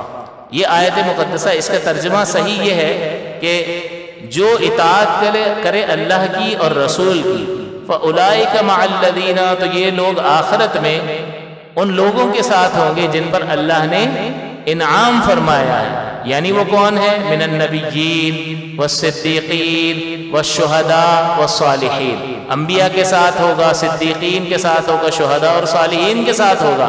تو جو اللہ رسول کی اطاعت کرے گا وہ آخرت میں اللہ کے انعام یافتہ بندوں یعنی نبیوں، شہیدوں، شہداء اور صالحین کے ساتھ ہوگا۔ اور اس معنی کو تقویت اگلا جملہ دے رہا وَحَسُنَ أُولَئِكَ رَفِيقًا، اور یہ کیا ہی اچھے ساتھی ہوں گے۔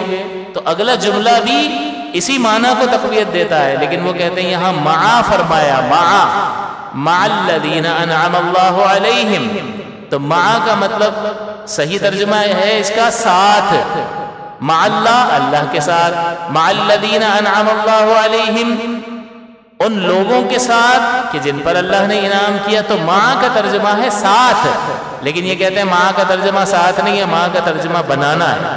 تو جب بنانا ترجمہ لوگے تو معنی یہ ہو جائے گا کہ جو اللہ اور رسول کی اطاعت کرتا ہے وہ نبی بھی بن جاتا ہے، صدیق بھی بن جاتا ہے، شہید بھی بن جاتا ہے، اور صالحین میں سے بھی ہو جاتا ہے۔ یعنی اللہ رسول کی اطاعت کے ذریعے سے ایک شخص جو ہے وہ نبی بھی بن سکتا ہے۔ کہتے ہیں کہ بھئی صدیق، شہید اور صالح یہ اطاعت کے ذریعے سے بن سکتا ہے یا نہیں؟ ہاں بن سکتا ہے۔ تو پھر جب وہ بن سکتے ہیں تو نبی بھی بن سکتا ہے۔ یہاں معا کا نام بنانا ہے، تو جو اللہ کی اور رسول کی اطاعت کرے گا تو وہ یہ سب بن سکتا ہے۔ تو سب سے پہلے اس کا ایک الزامی جواب ہے کہ منہ توڑ جواب جس کو کہتے ہیں، کہ اس کا مطلب معا کا مطلب اگر بنانا ہو تو اس کا مطلب اس کا کیا ترجمہ ہوگا؟ ان اللہ مع الصابرین۔ معا کا مطلب صحیح ترجمہ کیا ہے؟ ساتھ، اللہ تعالیٰ صبر کرنے والوں کے ساتھ ہے۔ اگر معا کا ترجمہ بنانا لیا جائے تو اس کا مطلب کیا ہے؟ کہ بے شک صبر کرنے والے بن جاتے ہیں خدا۔ تو اس کا مطلب یہ رسول نہیں بلکہ صبر کرنے سے اللہ کے لیے صبر کرنے سے بندہ خدا ہی بن جاتا ہے۔ تو یہ معا کا ترجمہ کہاں پہنچا رہا ہے؟ مزید فرمایا کہ ان اللہ مع الذین اتقوا۔ اس کا ترجمہ کیا؟ معا کا مطلب اگر ساتھ لیں تو بے شک اللہ تعالیٰ ان لوگوں کے ساتھ ہے جو تقوی اور پرہیزگاری اختیار کرتے ہیں۔ لیکن بنانا اگر ترجمہ لیا جائے تو کیا بنے گا؟ بے شک اللہ، یہ متقی جو ہیں وہ بن جاتے ہیں خدا۔ تو بنانا اگر ترجمہ لیا جائے تو یہ تو ایسے باطل معانی کی طرف لے جائے گا کہ جو ایک آسان سی بات ہے، ایک بچہ بھی کہے گا کہ ترجمہ غلط ہے، لہٰذا معا کا ترجمہ یہ غلط کر کے بنانا والا ترجمہ کر کے غلط تعویل کرنے کی کوشش کرتے ہیں، جو بالکل بداہتاً باطل ہے اور اس کا بطلان کوئی زیادہ وضاحت نہیں مانگتا۔ دوسری بات یہ کہ اگر اطاعت اور فرما برداری کے ذریعے سے نبوت اور رسالت ملتی تو اس کا مطلب یہ ہے کہ 1400 برس میں کوئی اللہ اور اس کے رسول کا فرما بردار گزرا ہی نہیں ہے نا۔ یہ ایک نکلا ہے 14ویں صدی کی چھٹن، یہ اب نکلا ہے۔ تو اس کا مطلب اگر ہوتے تو کتنے ہو چکے ہوتے کہ اللہ اور اس کے رسول کے فرما بردار گزرے ہیں بہت سارے، کیسے کیسے ولی گزرے ہیں۔ حضور غوث الاعظم کے بارے میں کیا خیال ہے؟ ائمہ اربعہ کے بارے میں کیا خیال ہے؟ ایک سے ایک اللہ تعالیٰ کا بہترین بندہ گزرا ہے، انہوں نے تو نبوت کا معاذ اللہ دعویٰ نہیں کیا۔ اس کا مطلب یہ وہبی شے ہے، کسبی شے نہیں ہے۔ اور اگر تقوی اور پرہیزگاری کی بنیاد پر اگر بندہ نبی بن سکتا تو اس کا مطلب یہ ہے کہ پھر ان کا حق زیادہ تھا کہ جنہوں نے حضور کا زمانہ دیکھا، جن کے سامنے قرآن اتر رہا تھا، جن کے تقوی اور پرہیزگاری کے جن کے اعمال پر اللہ تعالیٰ نے رضی اللہ عنہم ورضوا عنہ کی مہر لگا کے ان کے تقوی اور پرہیزگاری کو ثابت فرما دیا۔ اور یہ نہ جس کے ایمان کا پتہ نہ جس کے عمل کا کوئی ٹھکانہ، وہ کہتا ہے کہ میں تقوی اور پرہیزگاری کی وجہ سے نبی بن گیا۔ تو جس کے ایمان ہی کا کوئی پتہ نہیں ہے، اصل اگر تقوی اور پرہیزگاری کی بنیاد پر نبوت اور رسالت کا امکان ہوتا تو صحابہ کرام اس بات کے زیادہ حقدار تھے کہ وہ نبی بنتے۔ حالانکہ حضور فرماتے ہیں کہ لو کان بعدی نبی لکان عمر، کہ اگر میرے بعد کوئی نبی ہوتا تو ضرور عمر ہوتے، یعنی حضرت عمر رضی اللہ تعالی عنہ کے اندر وہ اوصاف حمیدہ اور ایسی صفات اور کمالات موجود تھے جو ایک نبی میں ہونے چاہیے۔ تو اگر نبوت ہوتی حضور کے بعد تو حضرت عمر نبی ہوتے۔ اسی طرح سے حضرت علی رضی اللہ تعالی عنہ کو ایک غزوے کے موقع پر حضور علیہ السلام نے حفاظت کے لیے مدینے میں چھوڑا، تو حضرت علی نے گویا کہ عرض کیا کہ مجھے آپ چھوڑ کر جا رہے ہیں اور غزوے میں اپنے ساتھ نہیں لے کر جا رہے، تو حضور نے فرمایا کہ اس وقت تمہاری حیثیت ایسی ہے جیسی ہارون علیہ السلام کی حیثیت موسیٰ علیہ السلام کے لیے تھی، کہ جب وہ کوہ طور پر توریت لینے کے لیے تشریف لے گئے تو اپنے بھائی حضرت ہارون علیہ السلام کو قوم کے لیے چھوڑ کر گئے، تو حضور نے فرمایا تمہاری حیثیت بالکل ویسی ہی ہے کہ جیسے ہارون علیہ السلام حضرت موسیٰ علیہ السلام کے لیے تھے، لیکن وہ دونوں نبی تھے، میرے بعد کوئی نبی نہیں ہے۔ تو اگر نبوت ہوتی تو یہ نفوس قدسیہ جو ہے ان اوصاف حمیدہ سے حضور کی صحبت کی برکت سے متصف تھے، لیکن نبوت کا سلسلہ بند ہو چکا، لہٰذا یہ آپ اس عقیدے کو اپنی گرہ سے باندھ لیں، دلیلوں کو سمجھ لیں، اس پروگرام کو ایک دو بار مزید دیکھیں کہ نبوت کی حقیقت سے شروع کر کے تکمیل رسالت تک پہنچایا اور ختم نبوت تک کا آپ کو یہ معاملہ مسئلہ سمجھا دیا اور وارد ہونے والے اعتراضات کا بھی آپ کو جواب دے دیا۔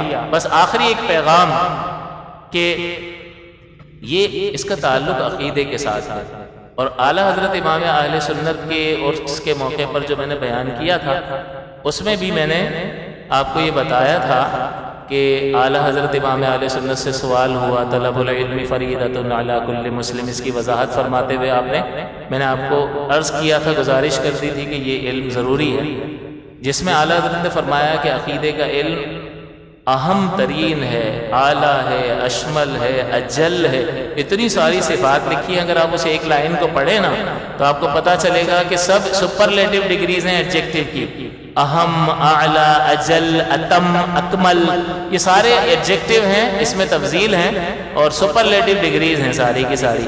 تو اس سے یہ بتایا کہ عقیدہ یہ بنیادی اہمیت کا حامل ہے اور دلیل کے ساتھ سیکھنے کی ضرورت ہے۔ آپ غور فرمائیے، آج قادیانی ہیں یا نہیں ہیں؟ کہاں سے آئے؟ درخت پہ اگے تھے؟ آپ کہو گے یہ انہی کی اولاد ہے قادیانیوں کی، وہ پہلے والے کہاں سے آئے تھے؟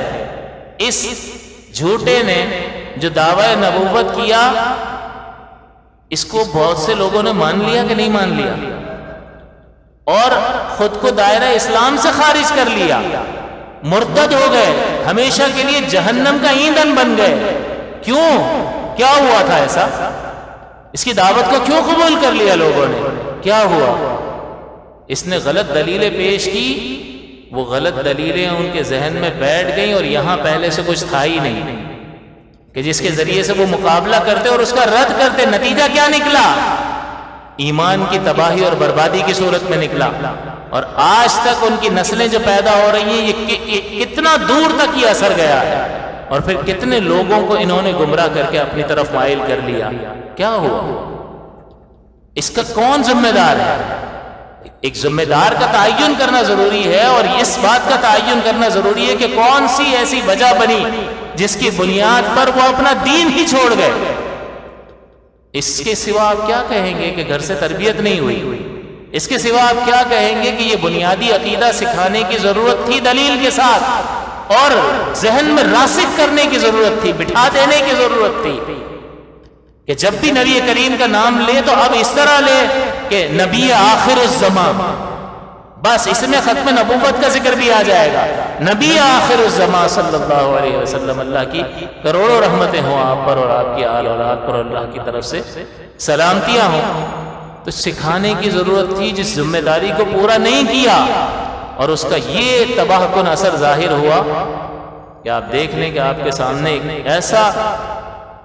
ایک ایسا گروہ سامنے آ گیا کہ جو نبوت کے اس کے دعوے کو حق اور سچ مان رہا ہے اور اس کی تبلیغ کر رہا ہے۔ آئین پاکستان کے تحت ان کو یہ اختیار نہیں ہے، لیکن کیا وہ خاموش بیٹھے ہوئے ہوں گے؟ وہ اپنی کاروائیاں نہیں کر رہے ہوں گے؟ کر رہے ہوں گے، اور گمراہ کرنے کی کوشش کر رہے ہوں گے۔ اور اتنے پلپلے ہمارے لوگ کہ تھوڑا سا مالی پیسہ دکھاؤ تو وہ آہستہ آہستہ مائل ہو کر اسی کا، اور آپ غور فرمائیں کہ اس کی دعوت کو قبول کر کے اس کی دعوت کو دوسرے ملکوں میں پہنچانے کے لیے بھی پہنچ گئے۔ یعنی معاذ اللہ اپنے آپ کو جیسے کوئی سمجھا کہ جیسے رسول پاک صلی اللہ علیہ وسلم پر ابتدا میں ایمان لانے والوں کی بڑی فضیلت ہے، تو ہمارا خدا نخواستہ یعنی اس کو مان لینے کی صورت میں وہی مقام و مرتبہ ہوگا اور پھر اس کو پہنچانے۔ تو یہ کون سے لوگ تھے؟ یہ وہ لوگ تھے کہ جو تبلیغ کے اثر کو قبول کرنے والے تھے، لیکن کسی نے کیا نہیں، ان کو کسی نے پہنچایا نہیں، انہوں نے قبول بھی کر لیا اور آگے پہنچانے چلے گئے۔ وہ تو الگ بات ہے کہ وہ جب پہنچے ہیں تو وہاں مار ہی دیے گئے وہاں پر، اور سخت تعذیبی کارروائی ان کے خلاف ہوئی، لیکن آپ غور فرمائیے کہ یہ کیسے ہوا؟ تو سوائے اس کے آپ کیا جواب دیں گے کہ کوئی احساس نہیں ہے، کوئی تربیت کا اہتمام نہیں ہے، کسی درجے کے اندر ہم تیار ہی نہیں ہیں کہ اس دعوت کو اپنے بچے تک پہنچائیں، اس کے ذہن میں راسخ کروائیں۔ ماں بیٹھی ہوئی ہوتی ہے، انگلش کے بڑے بڑے ایسے یاد کروا رہی ہوگی، نظمیں یاد کروا رہی ہوگی، مارے گی، میتھ کا تو نے حساب کیا یا نہیں کیا، ٹیوٹر رکھوا دیں گے گھر پہ 5-5 10-10 ہزار روپے ایک سبجیکٹ کے، وہ ٹیوٹر لیتے ہیں، او لیول اے لیول کی پڑھائی بہت زیادہ مشکل ہوتی ہے، سارا اہتمام ہے، نہیں ہے تو بس دین کا کوئی اہتمام نہیں ہے۔ ہمیں فکر کرنی چاہیے، اور یاد رکھو کہ آپ یہ سمجھتے ہو کہ ہم تو ہیں نا صحیح عقیدے پر، تو اللہ کا شکر ادا کرو، لیکن یاد رکھنا کہ اگر یہی روش ہوئی نا تو اپنی زندگی میں نہیں تو بعد میں بھی آپ کو پتہ چل جائے گا، کیونکہ قبر میں پتہ چلتا ہے کہ بچے کیا عمل کر رہے ہیں، تو ہو سکتا ہے کہ ہماری نسلیں جو ہیں وہ گمراہ ہوں۔ اگر آج اہتمام نہیں ہوگا تو اس کا اثر نسلوں میں دیکھا جائے گا۔ اتنے مکتبہ فکر، اتنے مکاتب فکر کیسے بن گئے؟ اہل سنت ایک ہی تھا نا، پھر کیسے ہوا؟ یہ غفلت کی وجہ سے ہوا۔ لہٰذا ہوش کے ناخن لینے چاہیے، اور نبی کریم صلی اللہ علیہ وسلم کا جہاں میلاد مناتے ہیں تو ہم خوش ہوتے ہیں کہ اللہ نے اتنی بڑی نعمت عطا کی، تو حضور جو کچھ لے کر آئے وہ کیا؟ وہ سب سے بڑا انعام ہے نا۔ حضور جب تشریف لے جا رہے ہیں، میں تمہارے درمیان کتاب اور میرے اہل بیت چھوڑ کر جا رہا ہوں، کتاب اور یہ سنت چھوڑ کر جا رہا ہوں۔ ایک روایت پہ آتا، شیخ عبدالحق محدث دہلوی رحمۃ اللہ علیہ نے اس کو نقل فرمایا، تو آپ غور فرمائیے کہ اس چیز سے کتنا تعلق اور ربط قائم کیا۔ لہٰذا خدا را بارہا کی تاکید کے باوجود جو ہے وہ ہم اگر ہوش نہیں کریں گے تو یہ وقت تو گزر جائے گا، اور پھر اللہ کی بارگاہ میں کیا جواب دیں گے؟ ہمیں اللہ تعالیٰ سے ڈرنا چاہیے، اس کا خوف کرنا چاہیے، اور حقیقتاً محبت کا ثبوت کہ نبی کے محبت کا نعرہ تو سبھی لگاتے ہیں، لیکن یہ ثابت کیسے ہوگا؟ یہ ثابت اسی وقت ہوگا کہ جب کوئی عملی کوشش خارج میں مستقلاً استقامت کے ساتھ نظر آتی رہے اور آپ کی ساری زندگی نظر آتی رہے، تو آپ یقین کریں کہ پھر جب اس دنیا سے جانا ہوگا، دنیا میں بھی عزت، موت کے وقت بھی آسانی، قبر میں بھی راحت، اور میدان محشر میں بھی اللہ تعالیٰ کا فضل اور عنایت ہوگا۔ اور آپ غور فرمائیں کہ میں کبھی کبھی سوچتا ہوں کہ ہماری کیا حیثیت ہے، لیکن اللہ تعالیٰ اتنا نوازتا ہے، اتنی عزتوں سے نوازتا ہے، تو میں غور کرتا ہوں کہ جب مجھ جیسے کمتر کو اللہ تعالیٰ اتنی عزت سے نوازتا ہے تو حقیقی متقی اور پرہیزگار کو وہ کیا کچھ عطا نہیں فرماتا ہوگا، لیکن ہم سوچتے نہیں ہیں، ہم غور نہیں کرتے ہیں کہ وہ کریم و رحیم ہے، وہ بڑا مہربان ہے، اور اس کی عنایت دیکھو، اسے معلوم ہے کہ میرا بندہ اگلے لمحے میں کرنے کیا والا ہے، لیکن اس کے باوجود اس کی عنایتیں ہیں کہ دیتے رہو، عطا فرماتا ہی رہتا ہے، روکتا نہیں ہے۔ ورنہ آپ کا اور میرا کیا حال ہے؟ ارے مجھے پتا ہوتا نا یہ کرے گا، کھڑا نہیں رکھتا، شکل نہیں دیکھتا اس کی، لیکن آپ کا اور میرا رب کیسا ہے؟ اسے سب پتا ہے پہلے سے، لیکن اس کے باوجود اس کی عنایات کا سلسلہ رکتا نہیں ہے۔ لہٰذا ہمیں بھی وفاداری کا اور شکر گزاری کا ثبوت دینا چاہیے۔ اللہ تعالیٰ آپ کے صدقے مجھے بھی عمل کی توفیق عطا فرمائے، اور اس میلاد شریف کی برکت کے سبب، حضور کی ولادت پاک کی برکت کے سبب ہمیں دین سے کامل وابستگی عطا فرمائے، حضور کی لائی گئی ہدایت سے کامل وابستگی عطا فرمائے، اور اللہ تعالیٰ ہمارا انجام بہتر فرمائے۔ آمین وآخر دعوانا الحمدللہ رب العالمین۔